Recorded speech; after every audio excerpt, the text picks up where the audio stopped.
Hello guys, chỉ bài vek cô lẽ các channel lâu here tu te, mấy sự chặt chuột cái này à, tuần trước mà cho anh cái lim rồi út được cái mai, cái này là box here, mà nia HK Vitals, ina cái video ads man na, te cái lâu mua về à, comments limom đều cáiron share đó na, chân đấy chú chán ngay te về cái share tin, cáiron ti du na chân hi à, hey H mấy te anh rolling có audience te thì mà yang có audience te đều na đều khan lâu mà đều na phá đều comment sa changin khá chalo cái tia comment te cái chú delete rồi cái đó thì delete rồi thì có thể bỏ đi chỗ đó ta thành đòn thua mà sẽ có audience te thìn lung đam na tu talin comments share pa in engem ron soi pa kharem don in ka share comments te po a chan ngai te po kan chang lop ani ang chu tun chu ma chuan ma se main hwat na chuang lawa thinrim ke ma tak phe chu engma he FB ani tlang puya tuna karon comments karon share tur hi FB comments chu kan share nga FB active tan chuan timai ang FB khoina sa tan chuan FB comments chu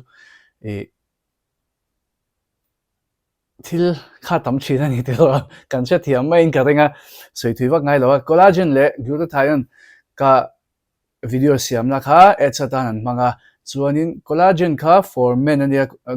glutathione ka chu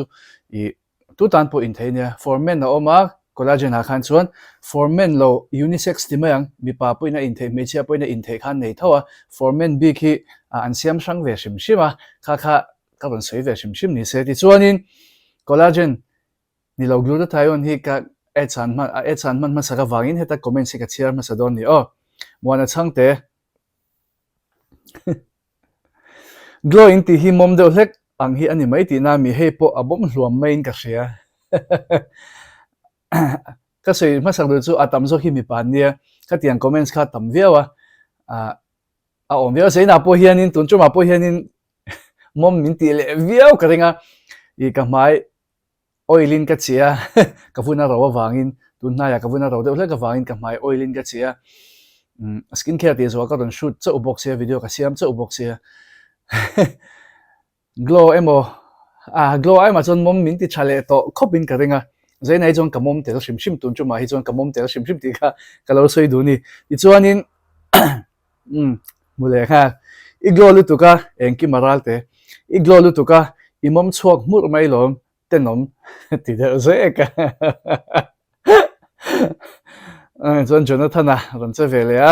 mom cha over nilo mom cha ver atopa aratel mom cha ver ngom ver chu ngom se ka chia lo chuan anexa kan kal le nga langa la thamwana makeup ti vel nga tan ma ka ti lo me chia le toy ho tan toy ho pa ta toy hi tan makeup hi kan ti mai zela a chiang lo chuan hria chen lo wang ania vain dem ngot thei ga ni lo skincare ania kan soi thin hi chu ka tuna video echan man po hi vunta na chatu he pe skincare po ni phalawa supplements ani ta vun ti nung tu ko chung lama changa vun ron siam thar tu ron ti chatu khania makeup khalo ni vek ba ni supplements me mai po kha makeup khalo ni vek to me ni alo mom khop mai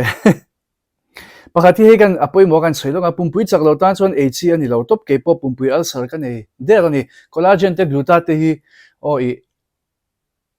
film khoranga ya ka soi fortune korolai ten in lo tur ka te choi khama emo tiang ta tin a big takin zan mu don ate in lo tur zana mo zinga mo choi khama in sham thei chon du thu sam hi chabera chon pumpui chaklo mi kan ni phei chon pumpui chakna eitel nge cha Benedict H namte kan Chhiar chun som le halang glow el tiang kan sei dik glow el tiang mala ati glow den ka she ka Mizo chung kha glow el tiang mala mse chu kan sei tum chu kan shevek thuang glow engang mala ti nang khani mai ta mak patan chuan an in lutuk lo mai thei che ron ti le ri ko dei poi an mak pata hang ka lo tang pe bi khel lo fe thei thawa khati ti ri ngot de chu chu ti ro chuan hei skincare nu ho atlana mak patan na min i de on tamani o chan lo la zok ro na mani khan in chang lo zo ka nge o Mizo mi pa kan claim in tin ti le nga la hui five vek mai tu ne chuan hei nu mami I fakna lam a in CM pu ho lai wang ve ran ti pu ho la hi pa fel mel fel fai de mai dia a chala ma ka ngai ka lom khop mai boni fa nai mi pa ve si skincare than boy pui mi pa chon glow up ein grow up kan ma mo zok hei po hi mentally a grow up ma mo ni hi tro ha ron comment atang hianin enge amishing din hun chu kan shelawa alo grow up view mai thaya ma se mentally in grow up angai ni hi ti chuanin hei hi mi pa ve si skincare than boy pui MMT hi ka soi duwa vun lampang hi mei chatan so boy pui turnita se aizo la hian dermatologist kan nei chat ber hi tungai kan ti chon doctor zo nu na ania chat ber pol chuan chu mi pa ni so ani lo po dermatologist mi pa thatak tak kan oma chu wang chuan a doctor line inti deuh mai the professional line doctor ne ani lo lo te point lo ti ni mai the ma se vun en kol na thau kha nia chu ani pon skin care ten cho ve vek thawa YouTube la mate aron tiliam lawani chonin aman lo bokanga mei che chong kan nei chawa kan nei chalu tuka soingai lovin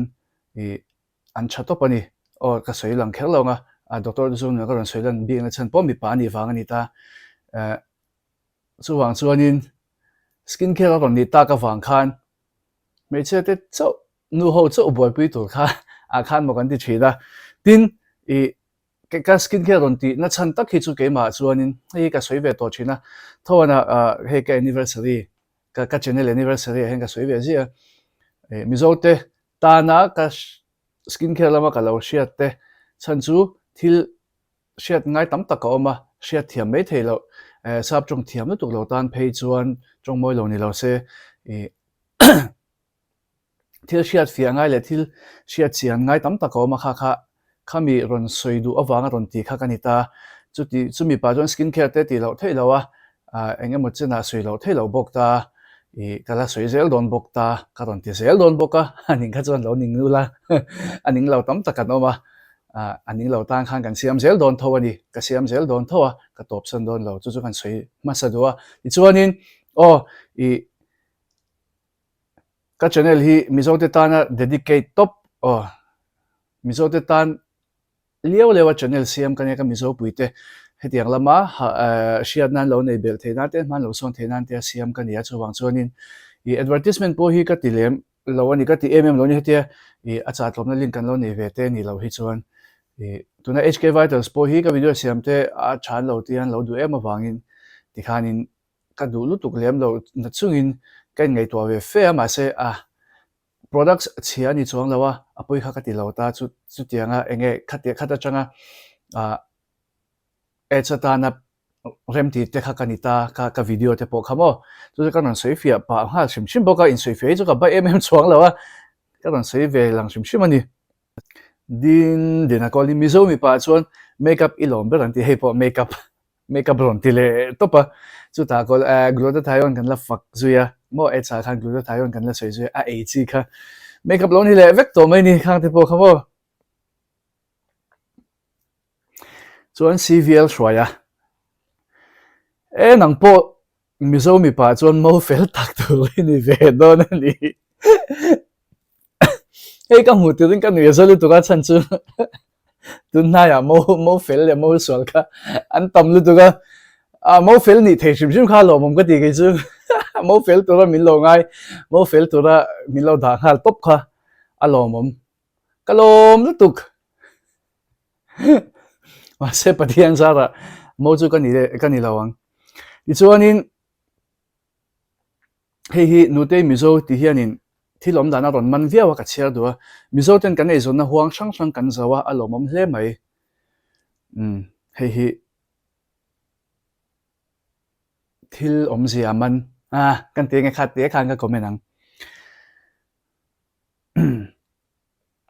Andrew Fan ai Jaden glow mom te akatin mai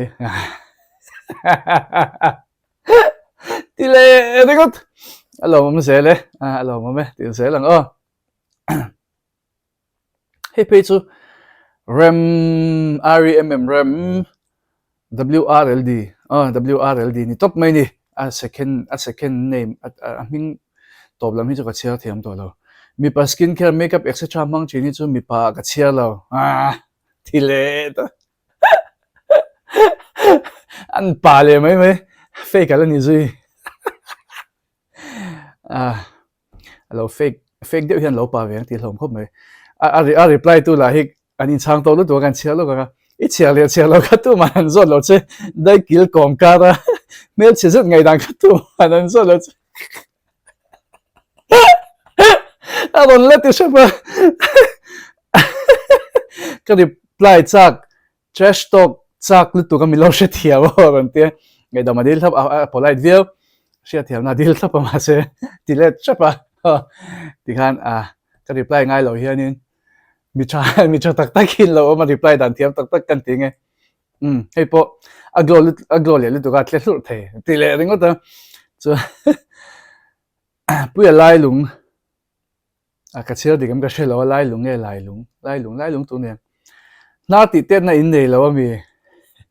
ina lo tilang la kan sei don ne vanal rota uchuak va ka ngai lo kut na in thok lema kut na in thok lema kut na in thok lema zuk le muang ri the thil te in ti lo chuan in mai bol mai duk ti vel chu bom ba yang heng ho ka ti lo che chuan khuvela dam doi thaber ipon ka vun anung chat thil hi au chuak adak angai lo amata na atho chuan a lomom ri the thil ti lo chuan vun chu nung chak shim shima i aron eng kok the zuk le moma bikin mezel ti hianin kan vun lan dan hi ati chena salu tu ka minti lang thu veka minti lang hrisel lo ba ka vun kha nung theilawa chuwang chuanin i ka thian te mezel zu skincare ti tha tho po i ka vun nung lo an ti chuan hey vun problem nei box lo ho pe chu mezel ngei ro ka ti hin tam ve ma se an ngei mai te lo har ve ngei the big lawa khatiang kha ani ve mezel zu ki a holu tu tila ka soi sual lawang Henry Spark sazu nei ve takang mo tlai poi mo ka sei don chon aro don lu tu ka sazu nei sazu lo nei bi ka ni mo ti kha ka ti do Henry Henry Spark malam te chu hau em Henry Spark ti meng sazu lo nei bi ka ni mo mi pa de chuanin kan nei sing mo lo she ve to don ya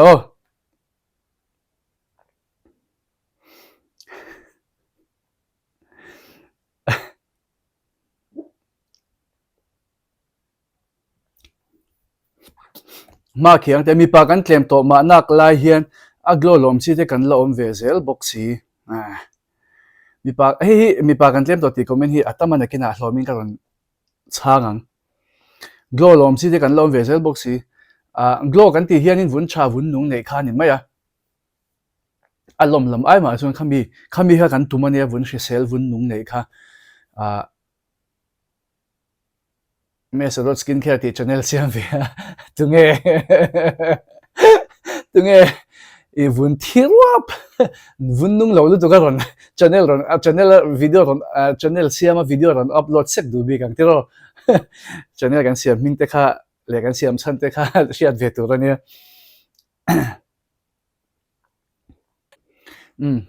he chia liang bit head lui ralpa he po fake chiang sa an company zu khek che hi ani la an company zu khek chi che ini hi mizo chung I mang thei thlot lo a a shim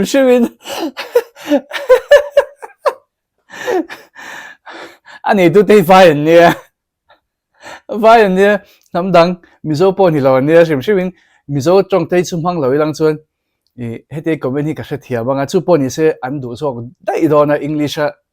video siam the te phe chu mizo chung mang the thot mizo chung fucking ka se ya a mizo chung hi enge niang le o ka ti enge mizo chung ti hi ni bi kang o ti ka ngai to he hi mo a ril khom pe mizo chung dang te hi lo o mo ni o ti tu ni ma lo mi pa chu tlang wal pum pa skincare rengot boy pui chu ni veng chu channel kan siam miawa skincare channel siama thil dang content dang upload vak thu om lo ton thu ron share dei thu te kha om lo ti ro ton thu share te ka va dan hiam na ni lovin kan kai than na sel to ka ma pun tin chan chin thar ron share dei thu te kha om lo skincare channel a buai thak thi ne chian pa minulat san lul su mizo mi pa te kan claim to nia ran ti le renga the pe lengel mal som tlanga ade mizo mi pa te kan claim kan ti chuan rui thei thil ina min ei hi atam zo kan ni tila ka soi sual ka ring lawa apoi khop mai tin hetia mizo mi pa te kan claim to ron ti ve sek du hi rui thei thila buai te hen lo tam ve du viawa khoi malai caution upa te thu soi mo te tlema kan roal u deu te thu soi an lo shiat ron lak vung pui viawa kan claim chan te hre chiang le chuang si lawa kan claim na boy atang te kha ani du cho kan he tiang ron comment hi mo chu wang chuanin mizo mi pa te hi kan hal thal tlang ngai ni hi ti ro nang le ke mizo mi pa kan hal tlang ngai rem ro ta dal te mai du ka enge mi pa ve si lo boya le ri ka chin an pa the rem ko pa pathian sa la hei mai du kan elem lawa ke ma chu ka boy lawa a boy te ta na soi kan nia a chani chu chan tla ke mem pon hi lo ni hi tuanga I thlan ti thala in bual ngun la ni nom lang ve je an soi lak lo an chum bung ang reng mai mai I thlan ti thala in bual ngun la I thlan ti thala poi om je om lo shim ta I thlan ti tla thala te ron ti ve tal la thlan chwa that te hi a thalu tu ka tak satan te khiselan shim ma cha vun poi na ngei du viau ngei chu ma se man tur chin kha om ve thomi patan pon a zong kan mang pe lo ni pon moisturizer te le sunscreen face wash heng ke chu man ve nge tha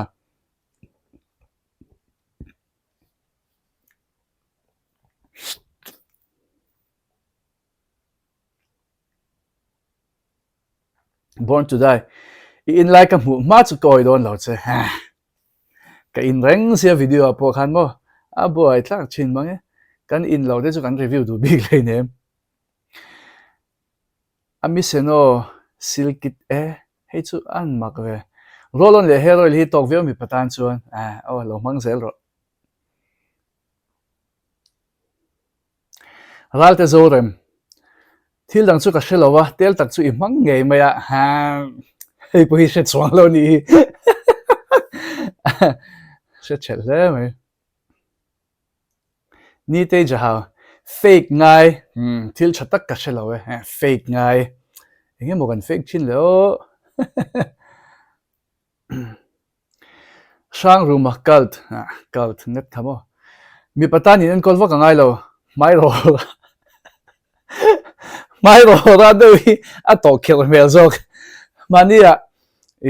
enge skin type pakhat ka zo na min chan na chu ka hre lo hei a thap deuh thua pa ngai ro te khá pa skin type khá này là ilom viau cái ring anh hiền in mo khai rồi ami ron zo tu khá chu alom hậu lâu thung ami pa thâu anh mi sinh in ăn lâu thế khóc mấy hết chuyện anh còn vác ngay lâu rồi thì boka đầm lâu nó tiếp po bắt trong thu chơi lâu à lâu tóc palpo ni se in anh còn vác ngay lâu apa zok to kan to khil mẹ zok ati cham chan du don hi chale mấy alom mà sim sim Corbin cái này lâu ni lệ đấy posat lia ron ti le boka hi po hianin makeup mangai mi lo kha posat lia ron ti le tenga ta thil lo mom la ma ka nga yang makeup eng ma mang lo a posat lia mi ron ti chuan mo te ren thle foxel a faka products danga mang da ya foxel a fak nang chuan ka fak ngai lo ka review thina a tha ka ti te le tha lo ka ti te le tha lo ka ti na lai te ka ron soi thina ka review na hianin tun hai chuan in ka soi tam lu tuk to lo kha tiang lam pa ka video ma sala ma chuan ka soi no la a tha ka ti na te le ka du khop lo ni da ka soi thina tianga fak tong pong fak top kha ka ni lo wa products dang dei ge chu kan mang ve thawang chu foxtel cha kha skincare review tu te kan nia lo enge intan mo mangai lo mo la intan na kin ai lo man thiam ve theinan te khan karon kan lo ti sam sam ani tun huna hian kan lo ti sam sam a products in lo thlan thiam theinan te in man tur mil te lo thlan thiam theinan te ha karon ti sam sam zo ka chu wang chu angai ngor kha man thei pik lo ani khati zong kha glu ta thayon cha changa comments chen khat karon chiar chhuat ani vai jon chiar se ani lo tam ve ani zo thla le hlimom lai te tin a share fe lo deuh hlek emo chan ngai deuh chi karon ka share deuh hlek kha karon soi karon thlang chhuaka chu karon chang boka ti chuanin